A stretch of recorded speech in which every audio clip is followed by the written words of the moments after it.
What if the most celebrated story of a father and son in the Bible, the epic of Jacob and Joseph, harbors a truth so profound, so unsettling, that it has been deliberately veiled for millennia? The saga of Jacob, the schemer turned patriarch, and his favored son Joseph, the dreamer sold into slavery only to rise to power, is etched into the very bedrock of our faith. We know the sweeping narrative, the prophetic dreams, the bitter betrayal by jealous brothers, the descent into Egypt, and the miraculous, tearful reunion that saved an entire family from famine. It is a story revered for its themes of divine providence, forgiveness, and the triumph of good over adversity. But beneath this familiar tapestry, a profound and unsettling question whispers through the ages, daring us to look beyond the surface, to confront the hidden currents that shaped their intertwined destinies. What if the most compelling aspects of their history, the true motivations, the deepest wounds, and the most intricate workings of divine will, remain concealed, waiting for us to uncover them? This is not merely a retelling. It is a spiritual excavation into the shadowed corners of their lives, an intimate journey into truths rarely discussed. We speak not of simple omissions, but of the very core motivations, the raw, unvarnished emotions, and the agonizing choices that shaped their destiny and, by extension, the destiny of an entire nation. The central enigma we confront today is the true cost of their divine election, the psychological scars left by betrayal and separation, and the lingering resentments that simmered beneath the surface of even the most poignant reconciliations. How much of the narrative we celebrate has been smoothed over, softened to fit a more comfortable theological framework, when the reality was far more complex, more human, and perhaps more darkly wise than we have dared to imagine. This hidden truth promises to redefine our understanding of these foundational patriarchs and the covenant they embodied, revealing the profound weight of their legacy. Consider Jacob, the patriarch whose very name means supplanter, a man marked by struggle from birth, wrestling with both man and God. His profound favoritism for Joseph was not merely paternal affection. It was a consuming fire, a desperate, almost obsessive love, born perhaps from a secret grief, a profound longing that distorted his judgment and cast a long, dark shadow over his other sons.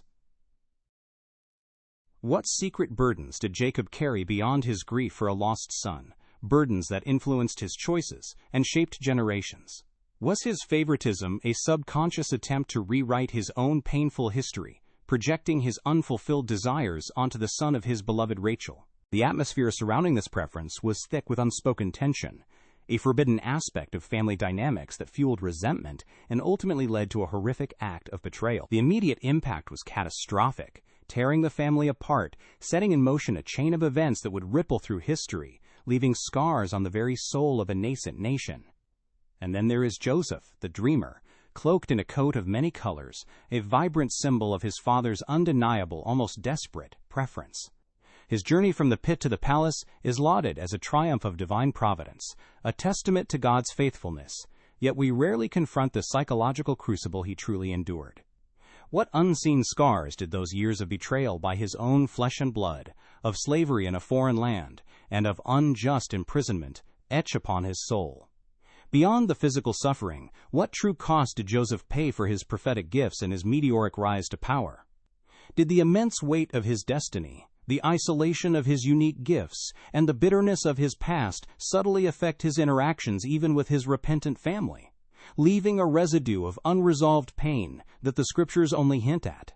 These are the uncomfortable truths, the profound psychological toll that often remains unexamined in the grand narrative of divine intervention. This is an invitation to venture beyond the grand miracles and the poignant reconciliations, to confront the unvarnished reality of human frailty clashing with divine purpose. We will explore the unspoken sacrifices demanded by a divine plan, the enduring, often agonizing journey towards the fulfillment of a promise that was forged in a fire of doubt, manipulation, and a wisdom far darker and more intricate than we typically attribute to biblical narratives.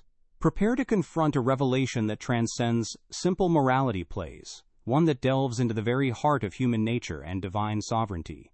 The hidden truth behind Jacob and Joseph's family history promises to unveil not just a more nuanced understanding of their individual journeys, but a deeper insight into the complex, often painful, path of destiny for an entire nation. What if the redemption we celebrate was forged in a crucible of choices, far more agonizing than we have ever been told? The world Jacob and Joseph inhabited was not merely a backdrop for divine miracles. It was a rugged, unforgiving crucible, a vast and often hostile expanse of the ancient Near East that stretched from the Fertile Crescent into the desolate edges of the desert. Life was a relentless struggle for survival, dictated by the unpredictable rhythms of nature and the constant threat of rival tribes, predatory animals, and the ever-looming shadows of great empires like Egypt and Mesopotamia. For wandering pastoralists like Jacob's family, loyalty was paramount, suspicion a necessary shield, and cunning a survival instinct honed over generations. Their existence was nomadic, their wealth measured in flocks and herds, their identity fiercely guarded against assimilation. This harsh reality, often glossed over in Sunday school narratives, profoundly shaped their worldview, their ethics, and their capacity for both profound devotion and brutal pragmatism. It was a world where a father's favoritism could spell doom, and a brother's envy could lead to slavery, far removed from any idyllic pastoral scene. The land of Canaan itself, the promised inheritance, was a mosaic of diverse peoples, each with their own gods, customs, and territorial claims. It was not an empty wilderness awaiting settlement, but a contested landscape rife with internal conflicts and external pressures. The Abrahamic covenant, a promise of land and nationhood, was given in the midst of this turbulent reality, making Jacob's family perpetual outsiders, navigating a delicate balance between assimilation and maintaining their distinct identity. This constant tension between divine promise and immediate, often violent, reality forged a particular kind of resilience, but also fueled a deep-seated distrust and a readiness for conflict. The known narrative celebrates their faith. The forgotten context reveals how their very environment hardened them, making Jacob's strategic deceptions and his sons' later acts of vengeance, such as the massacre at Shechem, not just moral failings, but reflections of a brutal world where survival often demanded extreme measures. Jacob's own origins are steeped in this culture of struggle and cunning, a legacy he carried and, perhaps unwittingly, bequeathed to his children. Born grasping at his elder brother Esau's heel, his very name, Yaakov, meaning supplanter or one who grasps the heel, foretold a life defined by ambition and manipulation. From deceiving his blind father Isaac to steal Esau's birthright and blessing, to his years of labor under the equally cunning Laban, Jacob navigated his early life through a labyrinth of trickery and strategic alliances. We are taught of his eventual transformation at Peniel, wrestling with a divine being, his name changed to Israel, one who struggles with God. But the hidden truth is that this journey was not a linear ascent to righteousness. It was a perpetual wrestling match, not just with God, but with his own ingrained nature. The psychological scars of a life lived by his wits, always looking over his shoulder, seeking an advantage, surely contributed to his complex and often contradictory character. Yet, amidst this tapestry of human frailty, Jacob's devotion to the God of his fathers burned with an undeniable intensity. His encounters at Bethel and Peniel were not mere anecdotes. They were profound spiritual anchors that grounded his existence. He was a man who, despite his flaws, clung fiercely to the divine promise, believing against all odds that God would honor his covenant. This devotion, however, was not pristine. It was intertwined with his deep-seated human insecurities, perhaps even serving as a desperate plea for validation in the face of his own moral compromises. Was his unwavering faith a way to justify the means by which he acquired his blessings? A subconscious belief that if God blessed him despite his methods, then those methods must have been, in some convoluted way, part of the divine plan. The accepted narrative highlights his faith. The unspoken reality suggests a complex interplay between his devotion and his own enduring, deeply human struggles with conscience and identity. Within Jacob's sprawling household, a microcosm of the wider world's tensions, lay the inherent instability of polygamy. Leah, Rachel, Bilhah, and Zilpah, each vying for Jacob's affection and the prestige of bearing sons, created a volatile environment of constant competition and deep-seated rivalry. This was not merely a cultural norm. It was a breeding ground for jealousy, bitterness, and profound emotional wounds among the wives and, critically, their children. The known story acknowledges the tension, but rarely delves into the daily, suffocating weight of this internal strife, the whispered slights, the open favoritism, and the desperate yearning for a father's love. This constant unspoken conflict was the fertile ground in which the seeds of resentment against Joseph would take root, making Jacob's overt preference for Rachel's son not just an irritant, but a declaration of war within the family, an existential threat to the other brothers, sense of belonging and inheritance. Joseph's birth was not merely an event. It was a culmination of Jacob's deepest, most fervent desire, a living testament to his enduring love for Rachel, who had long suffered the shame of barrenness. Her eventual triumph in bearing Joseph, and later Benjamin, imbued these sons with a unique, almost sacred status in Jacob's eyes. Joseph was not just a favored child. He was the symbol of answered prayer, the long-awaited son of his truest affection, a child born when Jacob was already advanced in years. This profound significance, often overlooked, made Joseph special from the very beginning, setting him apart in a way that transcended simple parental love. The known narrative celebrates his unique position. The hidden truth reveals that this extraordinary love was, in a tragic paradox, an immense burden, a golden target painted on his back, making him vulnerable to the simmering resentments of his older half-brothers, who felt perpetually overshadowed and unloved. The infamous coat of many colors, often depicted as a mere garment of beauty, was far more than a simple gift. It was a potent symbol, a deliberate and provocative declaration of Jacob's intention to elevate Joseph above his elder brothers. In that ancient culture, such a robe could signify a priestly status, a princely heir, or a favored firstborn, bypassing the natural order of Reuben, the rightful eldest, or the sons of Leah. This was a public, undeniable proclamation of Joseph's elevated standing, a direct challenge to the established patriarchal hierarchy within the family. Jacob, a man whose life was defined by strategic manipulation and understanding of symbols, must have known the fury such an act would ignite. The known story attributes it to simple favoritism. The hidden truth suggests a deeper, almost desperate need within Jacob to place Rachel's son in a position of power, perhaps to right a perceived wrong from his own past, or to secure his own legacy through the son he loved most, regardless of the catastrophic consequences. Joseph's dreams, vivid and prophetic, became another catalyst for the unfolding tragedy, though their telling reveals a complex interplay between divine revelation and youthful indiscretion. His dreams of sheaves bowing down to his sheaf, and later, the sun, moon, and 11 stars bowing to him, were indeed divinely inspired, foretelling his future prominence. However, the manner in which Joseph recounted these visions to his family, perhaps with a naive excitement or an unconscious arrogance born of his favored status, only intensified the brothers' simmering resentment.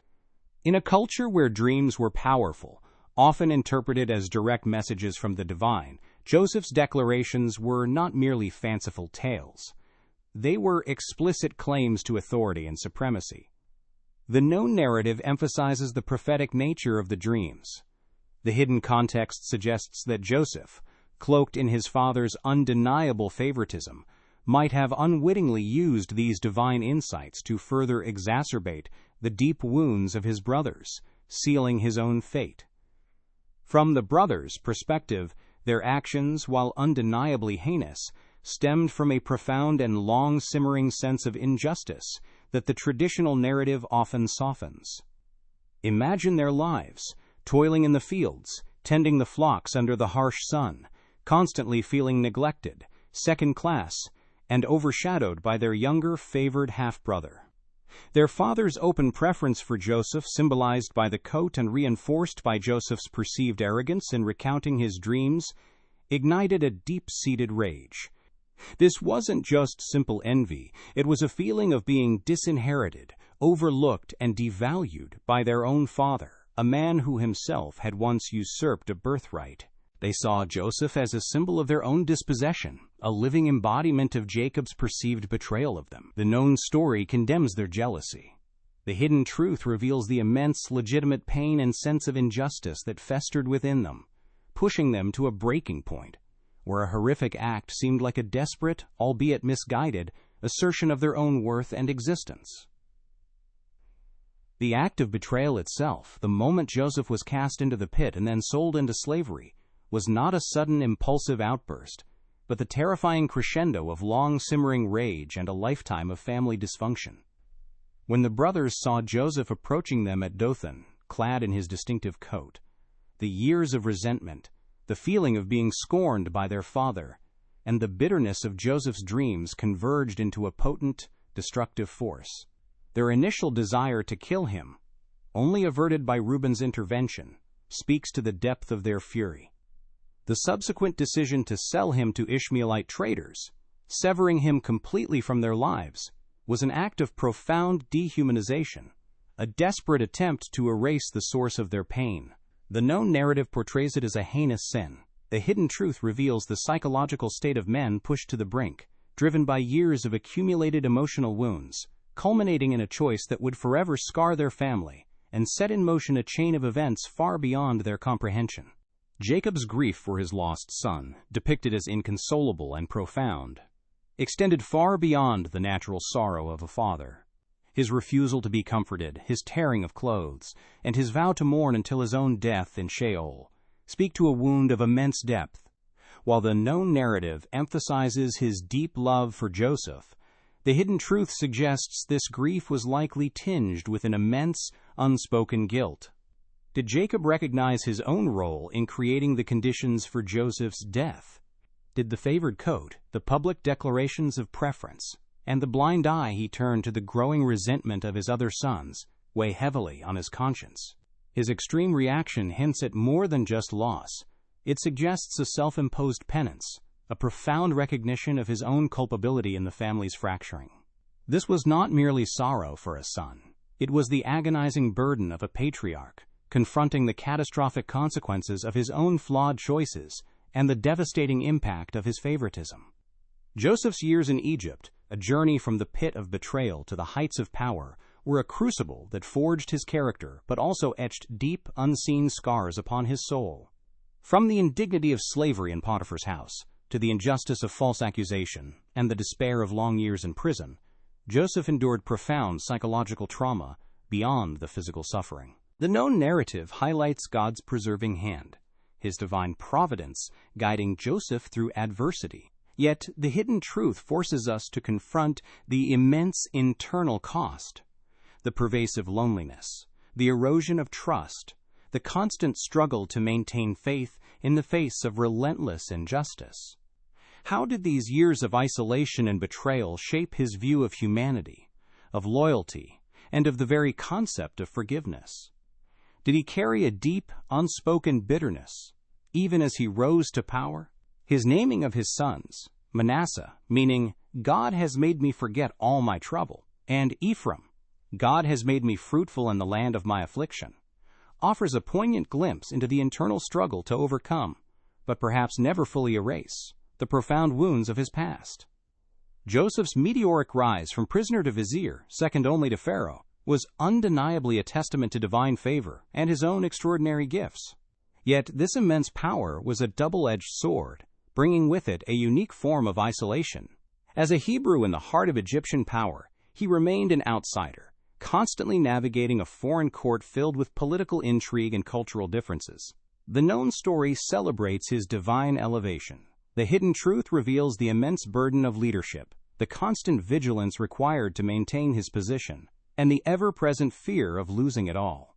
Did the scars of betrayal make him guarded, even ruthless, in his administration? His meticulous planning for the famine, his unwavering resolve, and his seemingly detached demeanor hint at a man who had learned to suppress emotion and trust few. This was not simply a rise to power, it was a solitary ascent, fueled by a past that taught him the harsh lessons of human treachery and the necessity of self-reliance, even when divinely guided. The onset of the Great Famine, bringing Joseph's estranged brothers to Egypt in search of grain, was the divine mechanism through which God's plan unfolded, ultimately saving the entire family. But the hidden truth lies in the intricate, almost theatrical tests Joseph subjected his brothers to. Was this purely God's will, a series of trials designed to elicit repentance and reveal their changed hearts? Or was it, at a deeply human and subconscious level, a manifestation of Joseph's own unresolved pain, a need to see them suffer as he had, to fully comprehend the depth of their remorse? His accusations of espionage, the planting of the silver cup, the demand for Benjamin, these were calculated maneuvers, designed not just to test, but to break them, to force a confrontation with their past sins and their deepest fears. The known narrative emphasizes divine orchestration.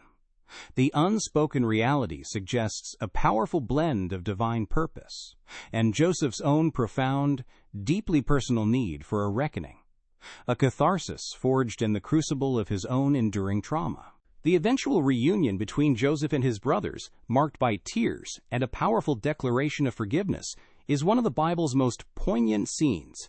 It is celebrated as the triumph of reconciliation, a testament to God's redemptive power. However, the hidden truth suggests that while the immediate catharsis was profound, the deep psychological wounds of betrayal and separation did not simply vanish. Did the brothers ever truly trust Joseph again, despite his forgiveness? Did Joseph, in his newfound power, ever fully shed the guardedness instilled by years of injustice?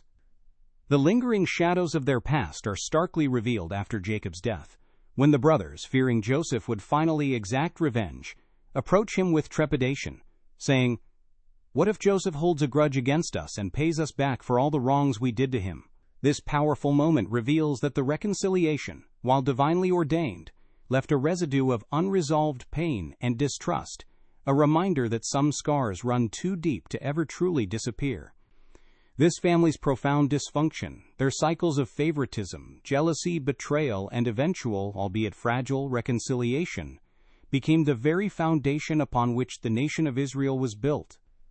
The 12 tribes, each bearing the name of one of Jacob's sons, carried the echoes of this tumultuous history in their collective memory and their individual identities. The known story is one of divine providence and ultimate redemption, a testament to God's ability to work through flawed humanity. Yet, the hidden truth reveals a more profound understanding, that the divine plan often operates not in pristine perfection, but through broken, complex individuals, leaving behind deep, generational scars that continue to shape destiny. This narrative challenges us to look beyond simplistic morality plays and confront the raw, unvarnished reality of human nature clashing with divine purpose. What profound lessons do we truly learn from a history so raw, so human, yet so divinely orchestrated? What truths about ourselves, our own hidden family dynamics, and the enduring cost of our choices does this story reflect? If you want to uncover more biblical secrets, subscribe and join us in the next revelation. The inconsolable depths of Jacob's grief for Joseph, as we observed, stretched beyond mere paternal sorrow, hinting at a guilt so profound it bordered on self-immolation. But what if this guilt was not simply for his favoritism or his blindness to his sons' resentment? What if it was tethered to a secret burden, a revelation received in the stark, moonlit solitude of Peniel, an encounter far more terrifying than the wrestling match itself? We are told he wrestled with a man or God, and his hip was dislocated, his name changed to Israel, one who struggles with God. Yet, the hidden truth whispers of a deeper, more agonizing exchange, a prophecy imparted not of future glory, but of future sacrifice. Imagine the weight of such knowledge, a glimpse into a divine plan so intricate, so demanding, that it would require the shattering of his own family, the agonizing loss of his most beloved son, to set the wheels of destiny in motion. This was not just a blessing, it was a cosmic burden, a terrifying foreknowledge that would transform his favoritism into a desperate, almost ritualistic preparation of Joseph for a path Jacob knew would lead to suffering, a path he was powerless to avert, forever bound by a sacred yet devastating secret. Jacob's profound, almost obsessive favoritism for Joseph, therefore, takes on a chilling new dimension when viewed through the lens of this potential unspoken prophecy. It was not merely the doting love of an AA. The inconsolable depths of Jacob's grief for Joseph, as we observed, stretched beyond mere paternal sorrow, hinting at a guilt so profound it bordered on self-immolation. But what if this guilt was not simply for his favoritism or his blindness to his sons' resentment? What if it was tethered to a secret burden, a revelation received in the stark, moonlit solitude of Peniel, an encounter far more terrifying than the wrestling match itself?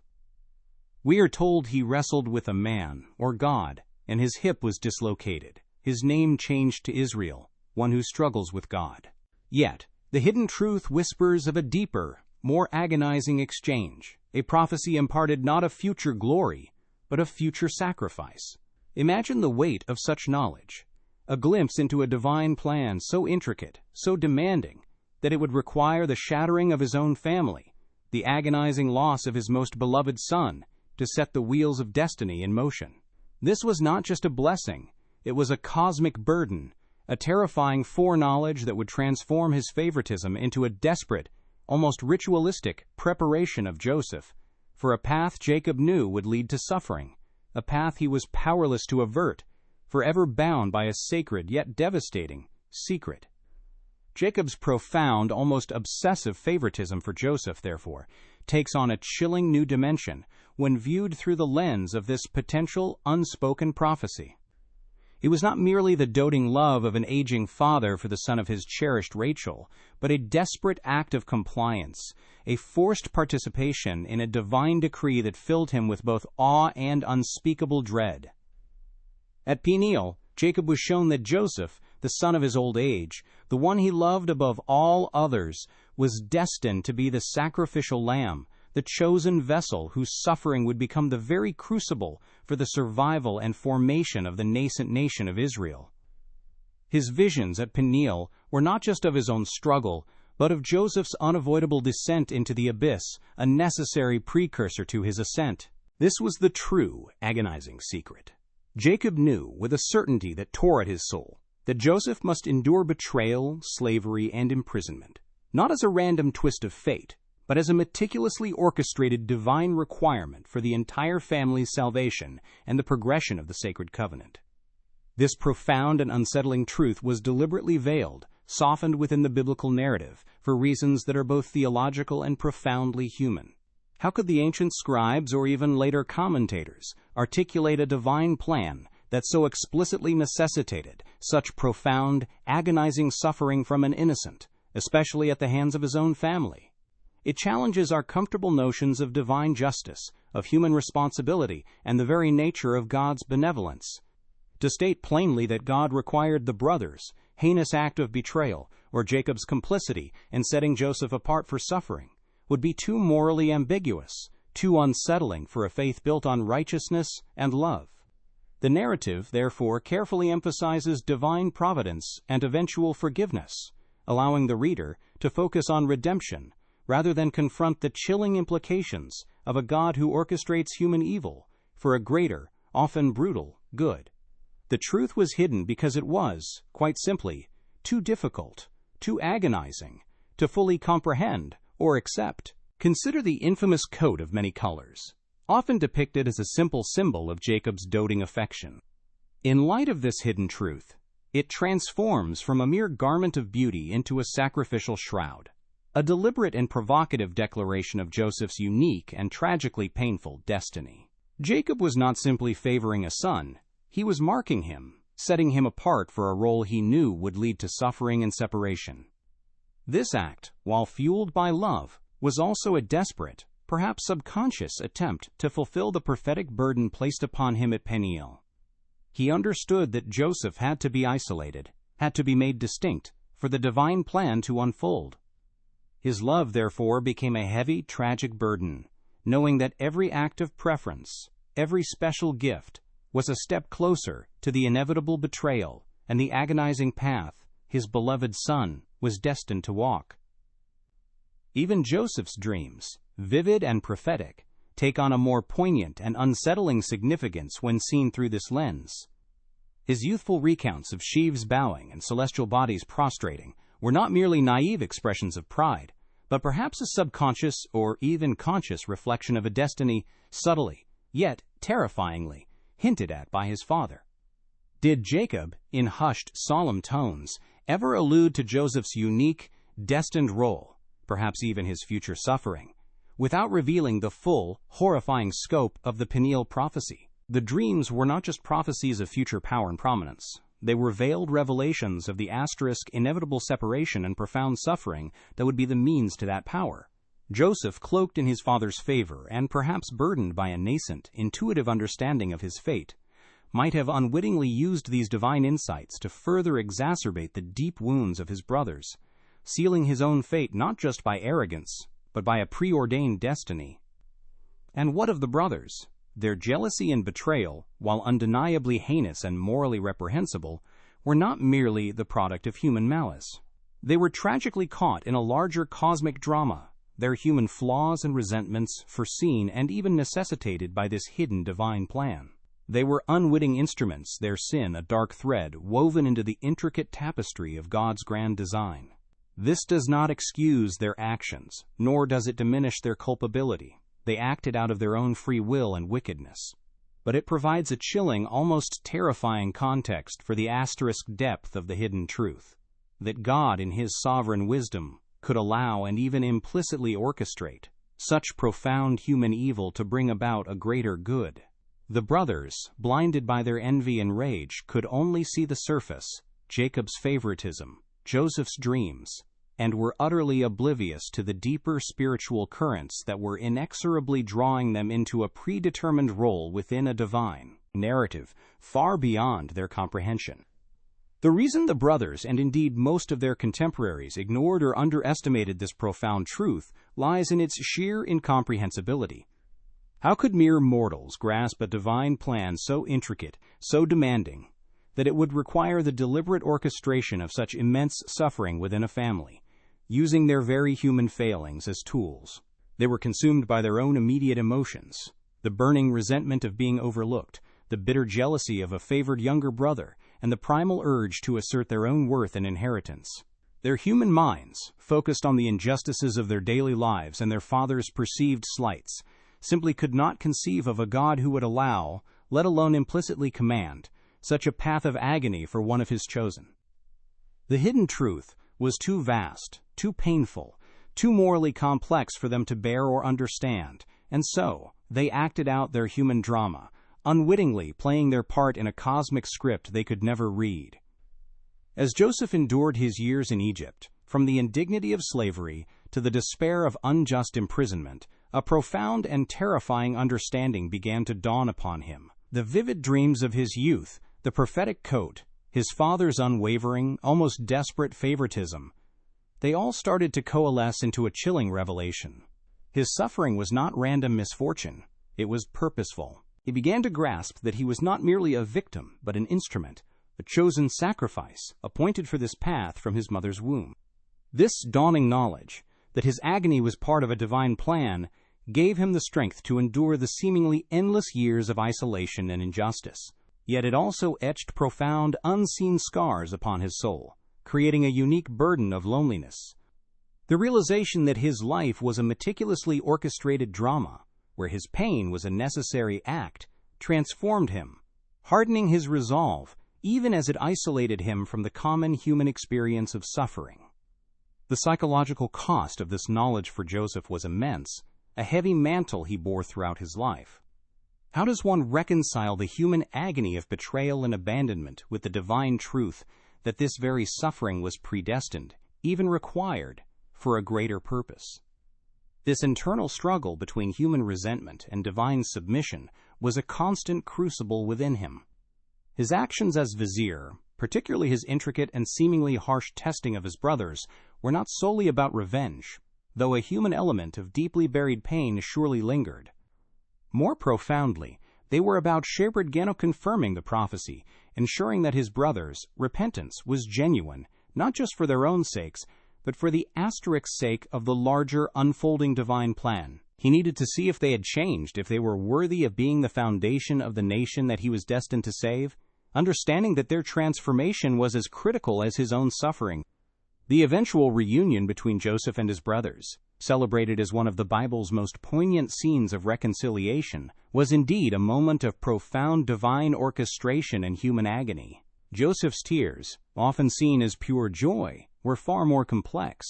They were the overwhelming release of years of bottled-up knowledge, the immense weight of his solitary burden finally shared, even if not fully articulated. His famous declaration, "You meant it for evil, but God meant it for good," takes on a chilling, almost terrifying new meaning in this context. It wasn't just a statement of faith. It was an acknowledgement of the asterisk necessity of their evil, the horrifying truth that their sin was a preordained essential step in God's grand design. The hidden truth is that God reigned a state in their morally reprehensible act as a specific, pre-calculated component of a larger covenantal strategy, transforming a human transgression into a divine instrument, blurring the comfortable lines between human agency and divine sovereignty. Even after this tearful reconciliation, the lingering shadows of their past, fueled by this unspoken truth, persisted. The brothers' profound fear after Jacob's death, when they approached Joseph with trepidation, saying, "What if Joseph holds a grudge against us and pays us back for all the wrongs we did to him?" reveals a deeper undercurrent than mere human distrust. It was perhaps a subconscious recognition of the asterisk cost of the divine plan, a primal understanding that Joseph, as the instrument of such a unique and painful destiny, carried a unique, perhaps terrible authority that set him apart. They sensed that the wounds of his suffering, though forgiven, had fundamentally altered him, creating a permanent rift, a residual tension that even the most profound reconciliation could not entirely erase. This hidden truth ensured that while the family was reunited, the psychological scars of their shared, divinely orchestrated trauma would forever mark their interactions. Here, then, is the great, terrifying secret, the forbidden truth hidden beneath the familiar tapestry of Jacob and Joseph's story. The Abrahamic covenant, the very foundation of Israel's identity, was not merely a promise of blessing, land, and nationhood. It was a covenant forged through suffering, a divine requirement for a chosen people to endure hardship, betrayal, and sacrifice as the necessary path to their ultimate salvation, and, through them, the salvation of others. Joseph's story is not merely an example of divine providence. It is the asterisk's first major and most explicit fulfillment of this darker, more demanding aspect of the covenant. His suffering in Egypt was a foundational sacrifice, a prefigurement of Israel's future trials, their descent into bondage, and even the ultimate sacrifice of the Messiah. His agony was not an accident, but a divinely mandated prerequisite, a cornerstone laid in pain for the building of an entire nation. This profound truth was largely hidden from common understanding because it forces us to confront a challenging theological concept, the sovereign God's willingness to utilize human evil and profound suffering as integral, even necessary, components of his redemptive plan. It blurs the comfortable lines between free will and predestination, between human responsibility and divine orchestration. To acknowledge that God could implicitly allow, or even require, such a trajectory of pain makes him seem less benevolent in a simplistic, anthropomorphic sense, and far more complex, strategic, and demanding than many are willing to accept. The discomfort of acknowledging human suffering, especially the suffering of the innocent, as a necessary component of salvation, rather than merely a consequence of sin, is a truth too profound and too unsettling for most to fully embrace, and thus it has remained largely unspoken. The impact of this hidden truth on the nascent nation of Israel was immeasurable, shaping their collective identity and destiny for millennia. It explains the recurring pattern of suffering, betrayal, exile, and eventual redemption that marks their entire history. From the bondage in Egypt to the Babylonian captivity, and countless persecutions thereafter, Israel's narrative became a living echo of Joseph's experience. This profound, albeit often subconscious, understanding instilled within them a deep-seated, almost genetic, recognition that their destiny was forged in fire, that their trials were not random acts of misfortune but purposeful steps in a divine plan. Joseph's story, then, becomes more than just a family saga. It becomes the foundational template for national identity, a chilling and powerful testament to a people chosen not just for blessing, but for suffering, and through that suffering, for ultimate salvation and a unique role in the world. This story therefore challenges us to grapple with the true, often agonizing, cost of divine election and the profoundly complex nature of God's will. It forces us to look beyond simplistic morality plays, beyond comfortable narratives of good triumphing over evil, and to confront the raw, unvarnished reality of human nature clashing with a divine purpose that operates on a scale far beyond our immediate comprehension. It reveals a God who is not merely loving, but profoundly strategic, even to the point of allowing and perhaps orchestrating immense human agony for a greater, often painful purpose. The profound weight of knowing one's destiny is intertwined with pain. The responsibility of being chosen for suffering demands a re-evaluation of faith itself. It asks us to consider what it truly means to be an instrument in the hands of the Almighty, even when that path leads through the deepest valleys of human despair. So we are left with a final, profound question. How do we, as individuals and as a collective, reconcile a loving and just God with a divine plan that necessitates such profound human anguish, betrayal, and sacrifice? What does this hidden truth about Jacob and Joseph reveal about our own lives, our own suffering, and the unseen hand of providence, guiding us through trials that seem inexplicable in the moment? If you want to uncover more biblical secrets and explore these profound questions, subscribe and join us in the next revelation. The consequences of this profound revelation, that the Abrahamic covenant was forged through suffering and that Joseph's agony was a divinely mandated prerequisite, reverberate through the very foundations of Israel's identity. It reshapes our understanding of their entire history, transforming what might seem like random misfortunes into a meticulously woven tapestry of divine purpose. The recurring cycles of bondage, exile, and persecution that mark Israel's journey are no longer mere historical events, but echoes of Joseph's initial sacrifice, a pattern etched into their collective soul from the very beginning. This knowledge imbues their history with a chilling gravitas, revealing that to be chosen by God often means to be chosen for a crucible, for a path of trials and tribulations that serve a higher, often inscrutable purpose. It forces us to see their destiny not as a straightforward ascent to glory, but as a perpetual wrestling match, a testament to a God who works through the brokenness of humanity to achieve a redemption far grander than any individual story. For us as believers today, this hidden truth holds a powerful and often unsettling symbolic meaning.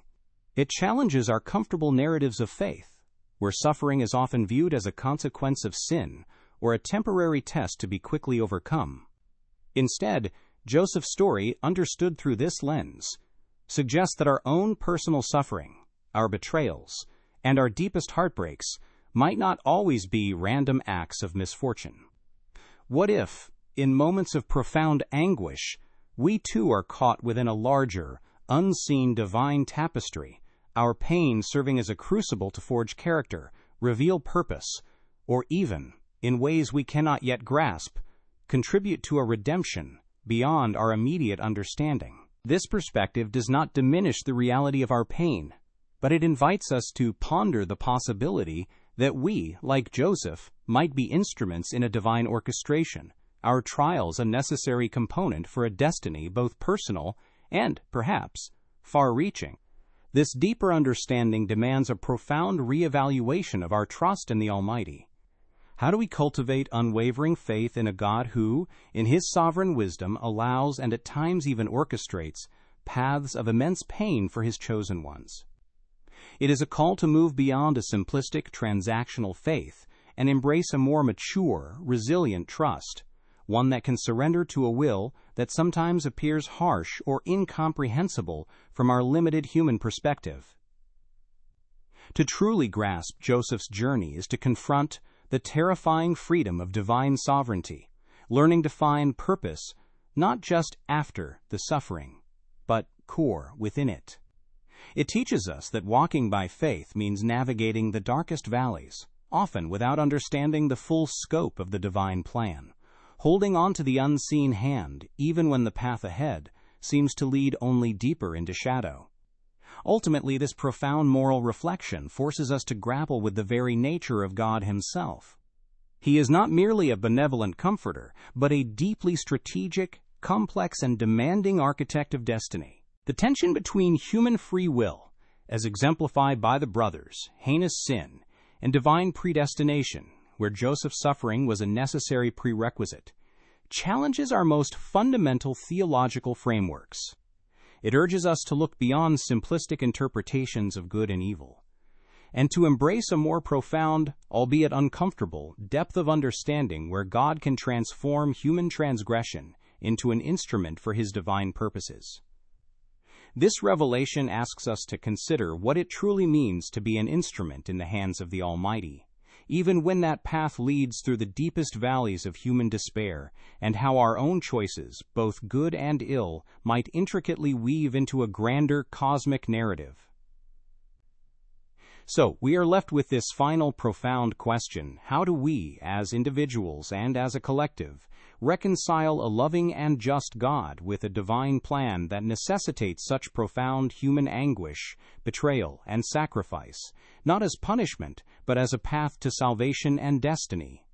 What does this hidden truth about Jacob and Joseph reveal about our own lives, our own suffering, and the unseen hand of providence guiding us through trials that seem inexplicable in the moment, yet may be essential for a purpose far grander than we can ever imagine? If you want to uncover more biblical secrets and explore these profound questions, subscribe and join us in the next revelation.